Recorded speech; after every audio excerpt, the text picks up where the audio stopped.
ఎందుకంటే ఇంగ్లాండ్ దేశంలో బీర్లు ఏర్లే పోతాయి, రకరకాల ఫ్లేవర్స్ వస్తాయి. అయితే అలాంటి బానిసత్వంలో కూరుకుపోతున్న దేశాన్ని ఉన్నతమైన స్థితికి, అద్భుతమైన ప్రప్రదంలోకి నడిపించిన దైవజనుడు John Wesley, Charles Wesley, George Wheaton. ఆ దైవజనుల చరిత్ర అంతా ఈ 14 ఏళ్ల కుర్రోడికి ఇంగ్లాండ్ దేశంలో చెప్తున్నారు. గదిలో ఉన్నప్పుడు కూర్చొని, ఆ గదిలో ఉన్నప్పుడు కూర్చొని ఆలోచిస్తున్నప్పుడు ఆ దైవజనుల చరిత్ర విని పరితపించిపోయి, నేను వారిలాగా సేవలో, పరిచర్యలో దేవుని కొరకు వాడబడాలి, ఫేమస్ అవ్వాలనో, పబ్లిసిటీ పొందాలనో, ప్రజల ఎదుట పెంపు పొందాలనో కాదు ప్రభువా, 4 గోడల మధ్య నీ సన్నిధిలో నీ దగ్గర నేను ఎవరు అనిపించుకోవాలి అని తన తాపత్రయత.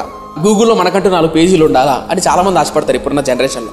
ఫాలోవర్ల కోసం, లైక్ల కోసం, సబ్స్క్రైబ్ కోసం అర్ధనగ్నంగా బట్టలు వేసుకొని డ్యాన్స్ చేసేవాళ్ళరా. ఇప్పుడున్న సమాజంలో పరితాపం మనుషులకు అది.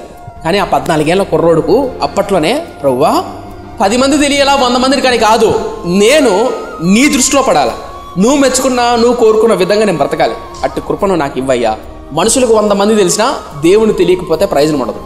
ఇలాంటి కోరిక కలిగిన యవనస్తులు ఎంతమంది ఉన్నారు ఈ సమాజంలో?